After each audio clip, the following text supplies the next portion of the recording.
বিশ্বজুড়ে চলছে বড়দিনের উৎসব আর ইংরেজি নতুন বছরকে বরণ করার প্রস্তুতি। ইতালি সহ ইউরোপ জুড়ে টানা দীর্ঘ ছুটি আনন্দময় করতে মানুষ ছুটছেন গুরুত্বপূর্ণ পর্যটন কেন্দ্রগুলোর দিকে।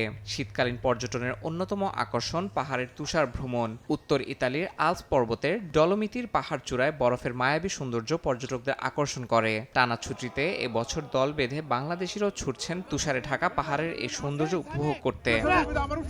এ সময় স্কি রিসোর্টগুলোতে alpine skiing, ice hockey, ski jumping ও স্নোবোর্ডিং এর মতো বিভিন্ন শীতকালীন খেলার আয়োজন দেখা যায়। পাশে রয়েছে হট টাবের ব্যবস্থাও। নিরাপদ ভ্রমণ আর অপরূপ সৌন্দর্যে মুগ্ধ প্রবাসী বাংলাদেশিরা। সবাই ঘুরতে আসছি, বাচ্চাদেরকে নিয়ে, ফ্যামিলি নিয়ে সবাই এনজয় করতেছি, অনেক ভালো লাগতেছে। আমরা আসছি এখানে সবাই মিলে অনেক মজা করতেছি, অনেক সুন্দর এবং এখানে তুষারপাত হতেছে। এটা আমাদের দ্বিতীয় তুষার ভ্রমণ, যেখানে আমরা সব প্রবাসীদেরকে নিয়ে এসেছি এবং সবাই মোটামুটি খুব আনন্দ করছে এখানে এসে। বৈদ্যুতিক কেবল কারে চড়ে পাহাড়ের সৌন্দর্য উপভোগ করেন অনেকে।